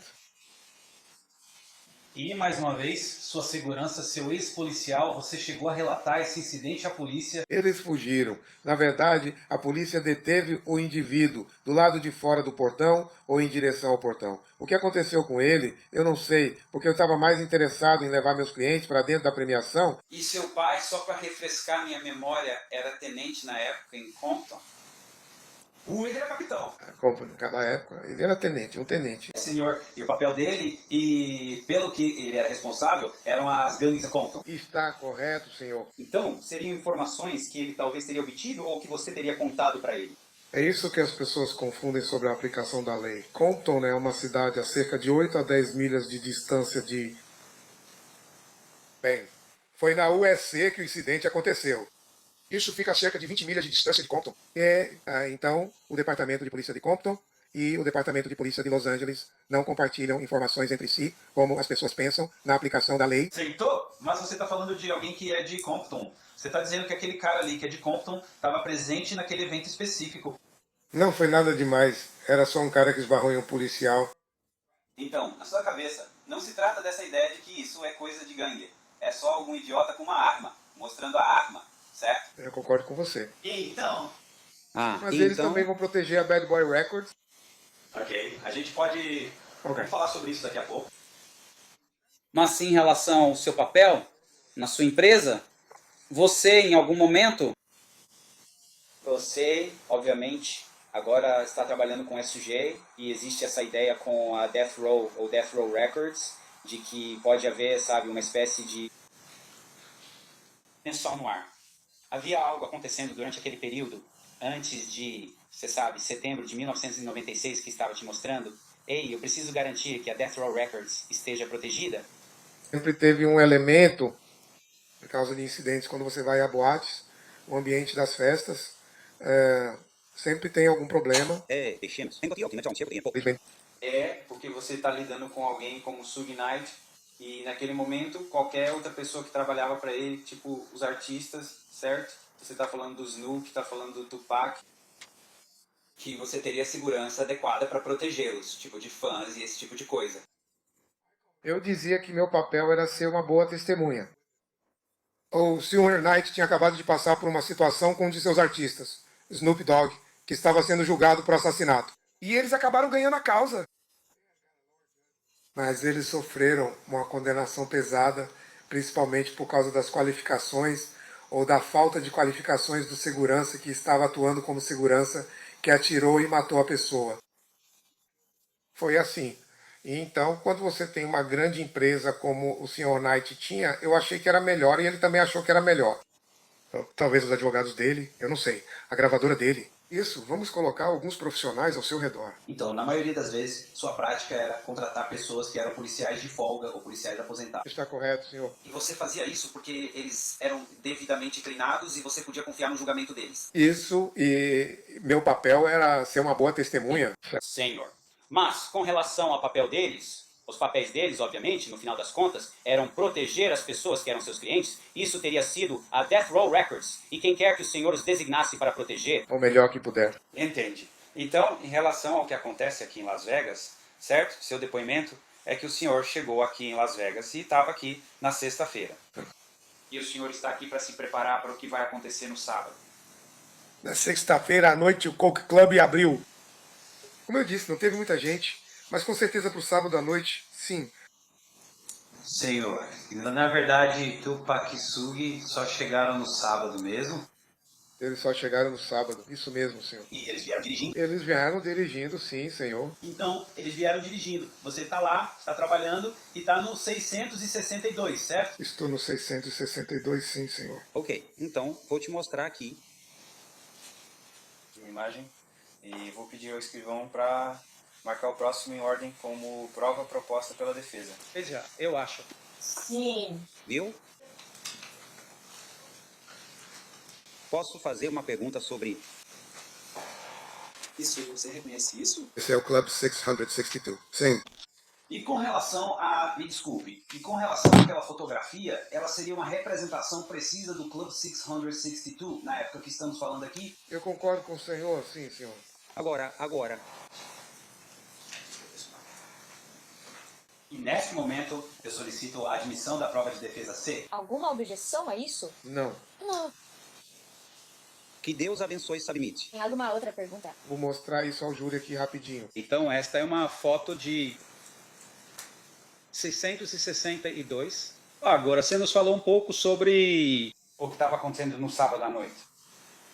O advogado basicamente diz, olha, nós realmente queremos que esse clube seja aprovado em relação à licença. Talvez possamos fazer algo que ajude a comunidade, ou pelo menos que não prejudique. É isso que estamos fazendo. Acho que isso foi principalmente para conseguir que os policiais estivessem lá. E em relação àquela noite em particular e tudo mais, você disse que tinha algo a ver com boxe. Era algum tipo de evento beneficente de boxe? É isso mesmo? Correto, sim, certo. Então, essa foto provavelmente foi tirada na época em que esse evento aconteceu. Em setembro de 1996. Eu acredito que naquela noite ou naquela semana, sim. Senhor. E em relação ao boxe do Barry, você sabe do que se trata o boxe do Barry? Só que ele era um policial aposentado que estava ajudando jovens da região a boxe. Era basicamente isso. Ou, sabe, uma associação ou uma fundação para arrecadar dinheiro para os jovens que estavam começando. É o que eu me lembro. Então, Mark James acabou de testemunhar há pouco tempo. Certo. A declaração dele foi que não havia nenhum evento desse tipo acontecendo em setembro de 1996, o que ele considerou errado. Deixe-me apenas dizer uma coisa. Eles não estão por dentro, assim, sabe? Nós não somos tão transparentes quanto talvez devêssemos ser com sabe, os manos da área. Quero dizer, mas obviamente isso está bem na frente da entrada do local, certo? Eu entrei naquele clube naquela noite e nunca reparei nisso. Bem, eu só quero perguntar uma coisa. Em relação ao que estava acontecendo, Mark James era o chefe de segurança naquela noite. Então, a responsabilidade de James é que ele tinha muita moral com os caras. E eles tinham algo que chamavam de código vermelho. Onde todo mundo saía e apoiava uns aos outros. E James era aquela pessoa que, você sabe, Sug recorria a ele, até mesmo durante o julgamento do Snoop, quando o Snoop estava tendo problemas com os caras dele indo lá, sabe, mexendo com ele. Eles foram contratados para ficar do lado de fora do tribunal para mantê-los afastados. E esse era o papel do James. Então, e o James estava com o Sug desde o começo. E, para ser bem sincero, ele pode ficar um pouco chateado que os meus caras meio que assumiram boa parte das funções ou responsabilidades deles. Certo. Então, nessa noite em particular, havia realmente policiais metropolitanos que foram contratados por você para ficarem do lado de fora? Bem, eu diria o Clube 662, ou sob o comando do Senhor Calice e da pessoa que estava administrando o clube sob a direção deles. Sabia que eles estariam lá, mas não falei com ninguém do departamento de polícia para dizer é isso que vocês vão receber, preciso que vocês façam isso. Eu só sabia que eles iam trabalhar da porta para fora. Ok. A preocupação nesse momento específico que você tinha, assim como presumo eu, o Sr. Calice como advogado, era garantir que tudo desse certo para o clube. Isso é ótimo. Isso é mesmo. justo. E esse é o objetivo final, ajudar a SUG com a transferência desse clube em particular. Acertou. Isso mesmo, senhor. Então, uma das coisas que aconteceu e que você compartilhou conosco é que na sexta-feira você se encontrou com Calice e ficou sabendo e foi instruído que seu pessoal não deveria portar armas de fogo dentro da boate. Certo, dentro da boate. Está correto. Até o momento em que chegam àquela porta, eles não deveriam estar portando armas de fogo. Do lado de fora, dentro do clube. Você está ciente de que os caras da Red Randomer, do Mob James, estavam todos portando armas de fogo naquela noite? Bem, eu tive problemas com isso. Meus caras eram rigorosos, eram da polícia. Eles não se importavam, eles não tinham relacionamento com James e os outros como eu tinha. E então eles os revistavam, eles conseguissem passar algum, quem sabe? Mas sempre havia problemas com eles em relação à revista. Mas meus caras ainda assim, eles diziam, olha, se vocês querem a gente aqui, vamos revistar todo mundo que entrar nesse clube. Certo? Então isso era importante para você. Mas Mob James diz o contrário. Beleza. Levá-las para dentro. Isso acontece. Simon, e em relação à sua reunião com o Sr. Class, mais uma vez, você está lá. E nesse momento específico, você tinha alguma participação societária na Death Row Records? Então você é uma entidade separada. Você é apenas a empresa de segurança contratada para fornecer segurança para Death Row Records. Minha empresa, certo, estava ganhando dinheiro, mas eu também recebia um salário da Death Row. Certo. Então você está nessa reunião e, mais uma vez, a reunião é para ajudar o SUG a conseguir a aprovação desse clube para que ele possa fazer isso acontecer. Está correto, senhor. E o seu trabalho, Rich, sinceramente, é basicamente fornecer segurança ao clube. Naquela noite em particular isso, mas eu sou mais... Alguns diriam que em certo momento eu era o braço direito do SUG. Mas meu foco principal eram as empresas do SUG Night. Não era só o artista de gravação. Artistas, não era só o clube. Era tudo em que o Sr. Knight estava tentando investir na época. Então você está nos dizendo que não só fornecia segurança, mas também era como um funcionário da Death Row Records? Eu era os dois. Ok, você recebia tipo um salário cada 2 semanas como funcionário? Sim, senhor. Não tinha nada por baixo dos panos como o Mob James teria nos contado? Nós não fizemos isso, certo? Nós não fizemos isso. E com relação ao Mob James ser pago, você está me dizendo que ele teria sido pago do mesmo jeito, com cheques da folha de pagamento e tudo mais da Death Row Records? O Mob James não era um desses funcionários, como eu disse. Ele só era chamado para eventos especiais. Eu não acho que o James ganhava dinheiro com os caras na fila. Tinha os caras ricos ou chefes, seja lá o que for, que ele trazia para frente da fila. Então, só para chamar a sua atenção de volta para, você sabe, digamos, por volta das 4 horas daquele sábado, onde você estava? No Hotel Luxor. Certo. E você chegou o que aconteceu depois das 4 horas para você? Eu não fui para o clube até... Eu, por volta das 7h30, recebi uma ligação do Sr. Alexander e do Sr. Shakur. O Sr. Shakur estava muito chateado naquela noite porque Sr. Knight sempre é apressado. E ela estava realmente... Ele realmente pegou um táxi. Não sei se a maioria das pessoas sabe. Foi para a luta de táxi porque ele estava cansado de sempre chegar atrasado na luta.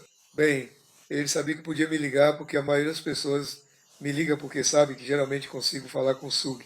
E eles costumavam ter telefones nos saguões dos hotéis naquela época. E eu me lembro dele e do Sr. Alexander me ligando. Ele me disse que atendeu o telefone porque estava muito chateado. Nós pegamos um táxi para lá. Estamos indo para lá agora. Vamos encontrá-lo lá. Sabe, ele tinha queria ver o Mike Tyson entrar no ringue. Ele queria estar lá. Aí ele ficou impaciente com o Sr. Knight por estar atrasado. Agora, até esse ponto você tinha se tornado a pessoa que, se alguém quisesse falar com o SUG, eles ligariam para você, certo? Nas ruas, quero dizer, quando estávamos por aí. Ele tinha uma equipe de escritório, assistentes, Sr. Anderson e Sr. Tesrai Roy, que ficavam no escritório. Mas geralmente, se eu ligar para o SUG, ele atende. Mas com relação a você, geralmente você estaria com o SUG para que a ligação fosse feita, certo? Eles estão te ligando e perguntam: ei, onde está o SUG agora? Ele está bem aqui. Está correto. Então, nessa noite em particular, Tupac está chateado porque SUG, obviamente, está atrasado. Quem te liga? O segurança dele, Frank, ligou, mas ele entrou na ligação. Se você sabe algo sobre o Sr. Shakur, ele gosta de fazer as coisas pessoalmente. E por fim ele simplesmente disse: ei, você não consegue falar com ele. Vamos embora. E eles pegaram um táxi até a luta. Então você tem Frank Alexander, você tem Tupac e nenhum outro segurança protegendo o SUG e o Tupac naquela noite. Temo. O Sr. Kevin é que deveria comparecer. Mas ele não foi. Ele não estava lá e eu não sabia que ele ainda não tinha aparecido. Mas você tem consciência de que, naquele momento, Tupac era o rapper mais famoso em quase todo o mundo, se não do mundo todo, e você só designou uma pessoa e a outra ligou dizendo que estava doente?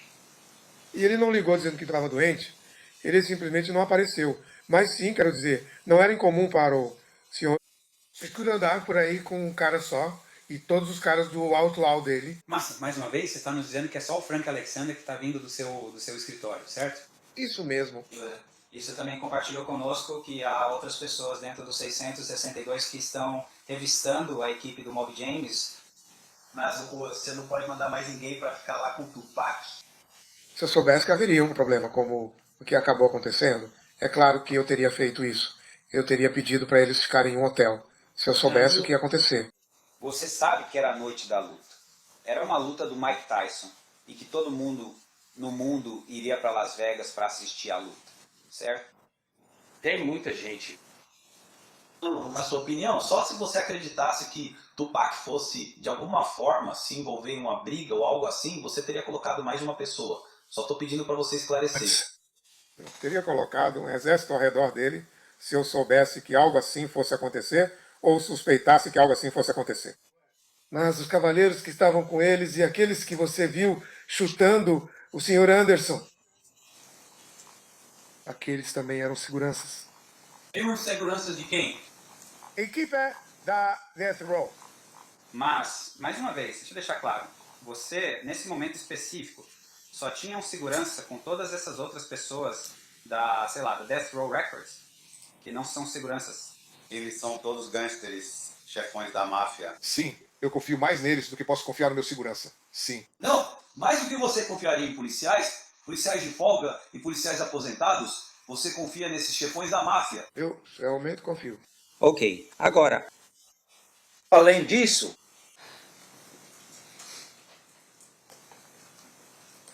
depois que eles entram para assistir a luta, certo?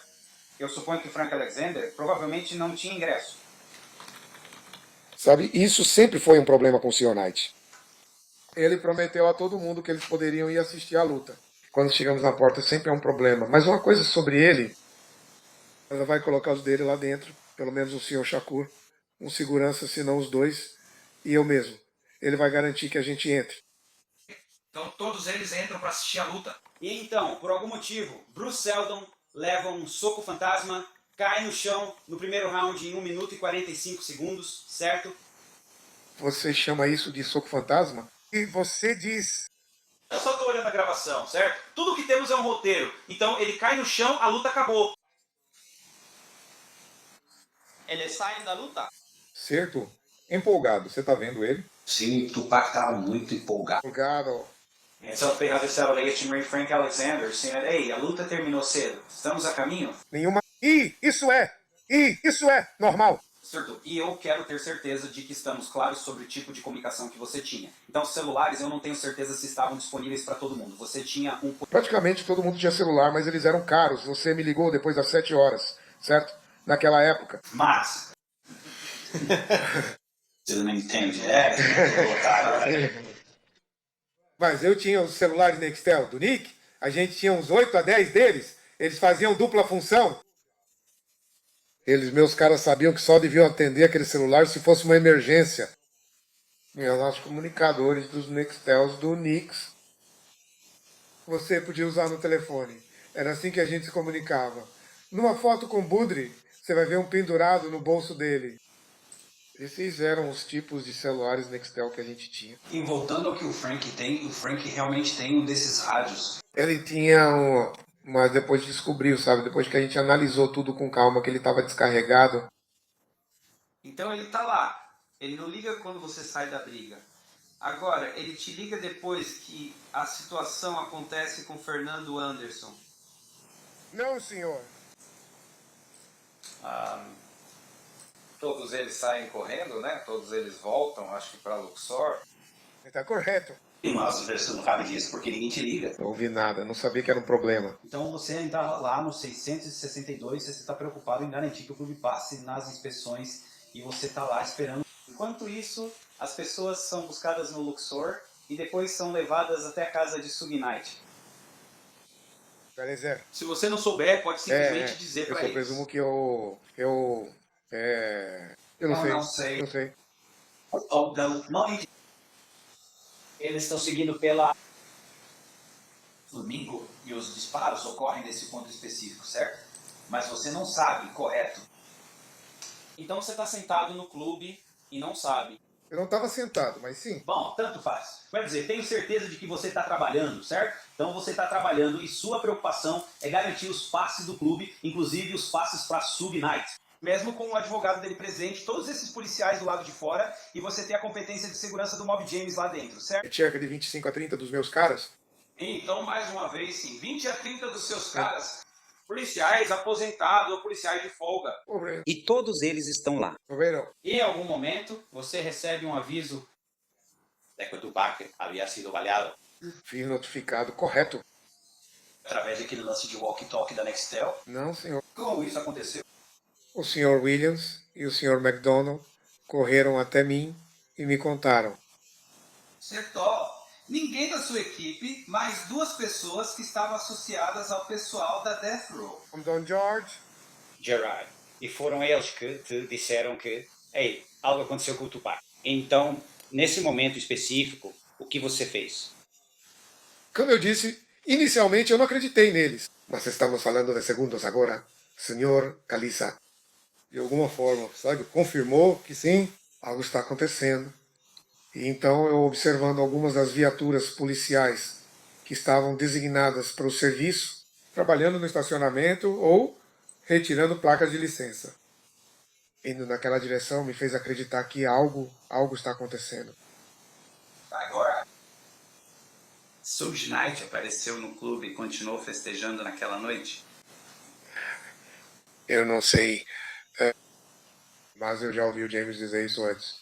Mas E quanto a isso, só da sua reunião de segunda-feira à noite com seu pessoal, revisando o que poderia ter sido feito melhor, houve alguma conversa ou alguma forma de você ter descoberto que o Suge Knight realmente apareceu para a festa na noite seguinte? a festa já tinha acabado. A festa já tinha acabado. Provavelmente eles ainda estavam lá no clube, mas não estava rolando nenhuma festa de verdade, especialmente depois que as pessoas ouviram o que aconteceu. Eu entendo isso. Agora, nós falamos um pouco sobre o corrente da Death Row. Você se lembra de ter dito ao detetive Mogg, quando ele conversou com você, que nunca vendeu seu corrente da Death Row por causa de dificuldades financeiras? Isso foi, eu tinha de platina, isso mesmo. Agora, mais tarde, quando você estava testemunhando perante o grande júri, você se lembra de ter feito isso? Eu ainda tenho um gol comigo, se é isso que você está perguntando. Então, quando a pergunta é feita no começo sobre sua corrente da Death Row, você nunca diz ao detetive Mogg, por exemplo, que ela é de platina, certo? Eu não sei. Deixe-me te contar.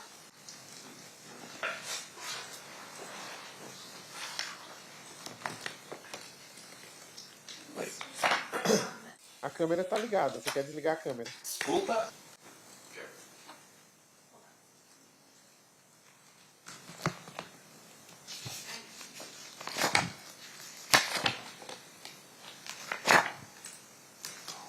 Então isso seria na página 20 e 21, advogado, do relatório ou gravação das questões de busca. Então, você disse que a pergunta foi feita pelo detetive Mogg, você estava descrevendo as correntes como baratas. Ele disse que você tinha... Ele perguntou se você tinha uma corrente de $300. $300. Ele disse sim, uma daquelas correntinhas baratas, porque eles estavam saindo com as mesmas mulheres e você pegou uma e ficou bravo com isso. Minha suposição, estamos falando do Keith. E daí? Como eram as caras? Você tem uma foto dessas? E você disse sim, senhor. Posso te mostrar a corrente que o Tupac tinha. E então o detetive Mogg te pergunta, você já teve um desses cordões? E você responde, sim, eu tive um. Então a pergunta foi, o que aconteceu com ele?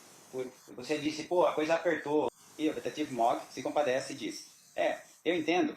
Você disse, tive que me livrar disso de algum jeito. Então o detetive Mogg pergunta, quanto você conseguiu por isso? E você disse, consegui uns 5 mil, certo? 5 mil dólares. Essa era de platina, ou a de ouro branco. Você pode assistir, e tenho certeza que já assistiu, várias entrevistas, fotos minhas com minha corrente de ouro. Eu uso elas em vários dos vídeos no YouTube. Mas é justo dizer, claro, que, sabe, quando você disse que tinha uma... Não é uma de ouro, não é uma de platina, é de ouro, certo? Como eu disse, a que eu vendi era de platina. Agora, além disso, mais tarde, quando você estava testemunhando perante o grande júri, a pergunta que foi feita por um dos jurados foi, e eu quero ter certeza de que estou sendo claro, porque não quero cometer erros, eu quero ser preciso com você. Meritíssimo. Acho que isso é uma tentativa inadequada de impugnação ou de refrescar a memória. Não tenho certeza se todos os procedimentos estão corretos antes de fazer a pergunta. Deixe-me apenas fazer isso como uma forma de refrescar a memória dele. E eu só não queria... Então, a objeção foi acolhida. Então, não sei se ele disse que não se lembra. Então, deixa eu te perguntar uma coisa. Um jurado te perguntou, Acho que você tem que perguntar isso. Acho que você tem que fazer essa pergunta de mérito primeiro. Kevin Bom, Waller você vai ter que Zona. desconectar porque seu microfone não tá ligado. Ok, desculpa, acho que você tem que fazer isso. Você se aproxima. Peço desculpas, meritíssimo. Não se aproximem.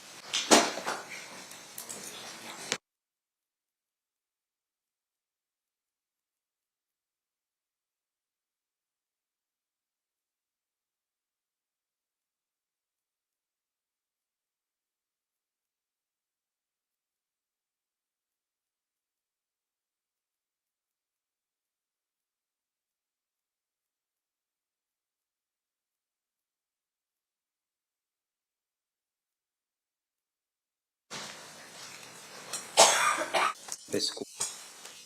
Então, um grande júri que fez essa pergunta. Meritíssimo, eu acho que, novamente, você precisa estabelecer o fundamento, ele está tentando contestar ou refrescar minha memória sobre algo de substância, você precisa, processualmente, fazer a pergunta de conteúdo primeiro, não o que foi perguntado para mim. Você está falando sobre o fecho da corrente? Ele mudou de versão sobre a corrente. Então, eu acredito que ele já respondeu sobre as coisas da corrente. Eu não entendo. Estamos impugnando o De novo, depoimento... agora ele tá no PT dizendo que ele deu uma declaração inconsistente no passado. Então, indeferido, ele pode prosseguir. Você se lembra de ter sido questionado por um grande júri? Você ainda tem seu pingente da Death Row? Correto. E você disse que sim, que tem. Eu tenho. Você não disse que era de ouro. Você não disse que era de platina. Você só disse eu tinha meu pingente da Death Row. Está correto. Agora. Nós uns outros assuntos sobre os quais já conversamos um pouco.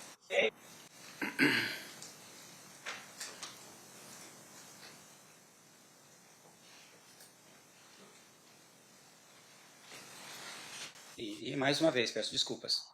Talvez o Estado possa refrescar minha memória porque talvez eu estivesse pensando em outra coisa.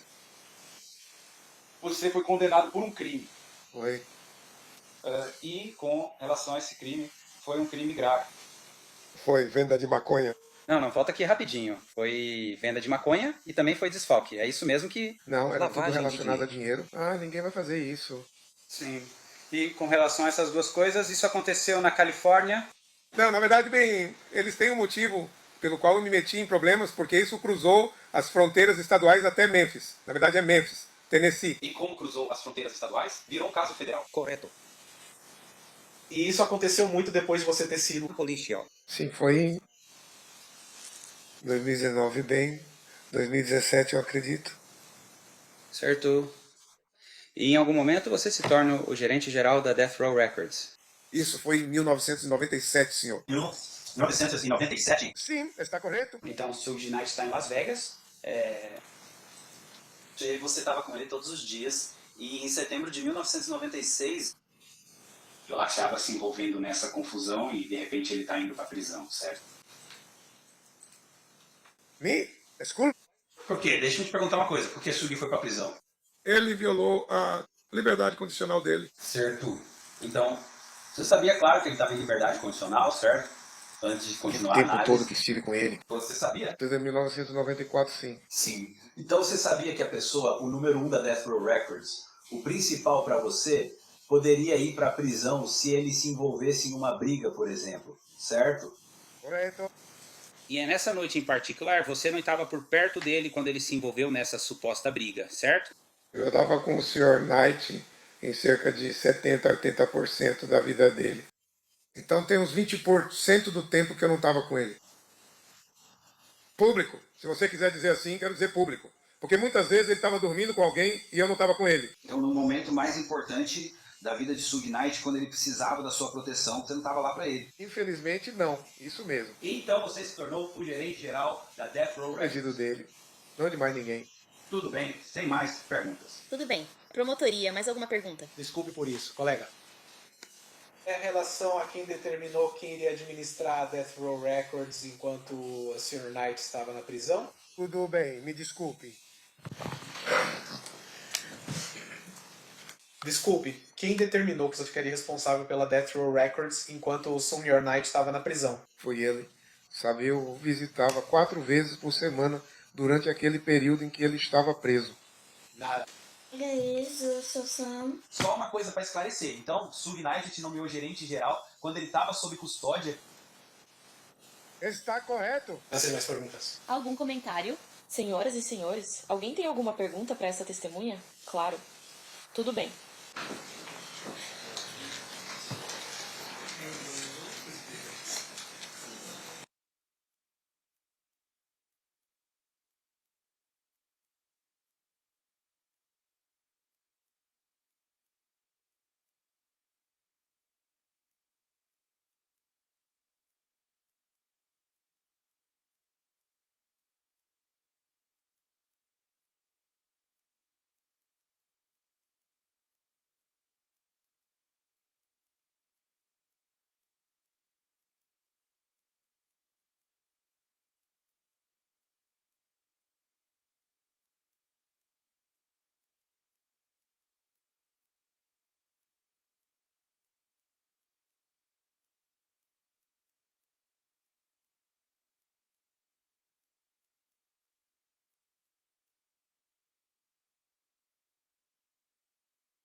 Tudo bem, Sr. Wright. Eu tenho algumas perguntas para você dos nossos jurados.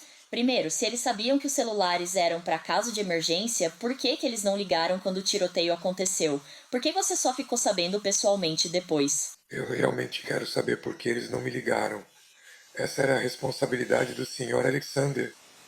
Eu não tive notícias dele. Não teve notícias dele? Havia algo por escrito sobre a transferência do poder de gestão para você sobre a Death Row Records? Eu não chamaria de poder. Só, sabe, lidar com a operação do dia a dia. Aquela que contratava artistas para ele. Quer dizer, eu fazia tudo por ele. Eu lidava com as mulheres dele, eu lidava com os pais dele. Eu cuidava de praticamente tudo enquanto ele estava preso. E a Gillian, porque eu ficava indo e voltando para vê-lo, sabe, nos 4 dias. Passei horas no telefone com ele. E eu era apenas o ponto de contato dele, claro.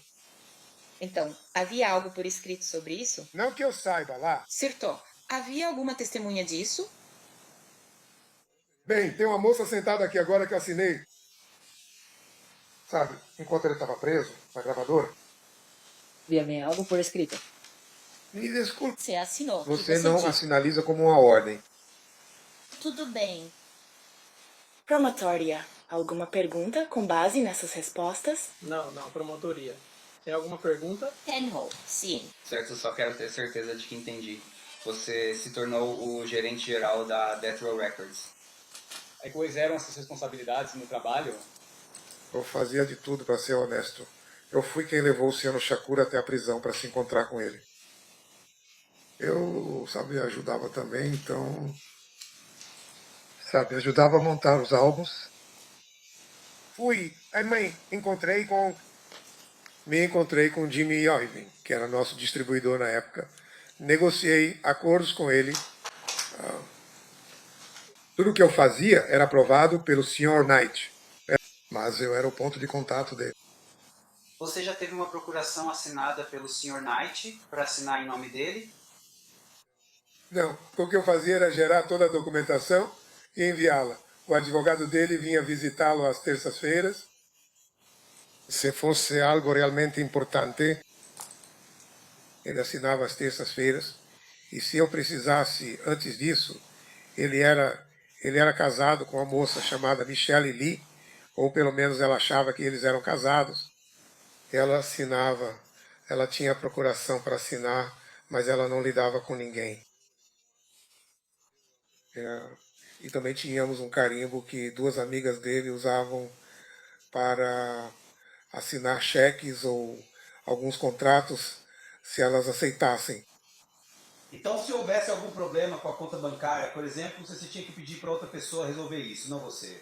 Eu lidava com o contador, gerava os cheques, mas as duas amigas dele eram as que carimbavam os cheques. E com relação às duas amigas dele aqui, elas eram funcionárias da Death Row Records? Uma era artista. E a Tuari, senhorita Hawkins, ela era apenas uma namorada. Agora, você está ciente de que na época em que o Sr. Knight estava envolvido nessa coisa que aconteceu em Las Vegas e finalmente teve a condicional revogada, que a gravadora dele era avaliada em algo em torno de 500 milhões de dólares. Vai falar em 300, mas era nessa faixa. Certo, então é um patrimônio bem significativo, né? Pô. Agora, de tudo isso, você é o gerente geral? Você tem acesso a tudo isso? Acho que eu era a pessoa em quem ele confiava na época. Sem mais perguntas, senhor? Meritíssimo. Certo, obrigada, Sr. Wright. Está dispensado e pode ir. Obrigado, meritíssimo.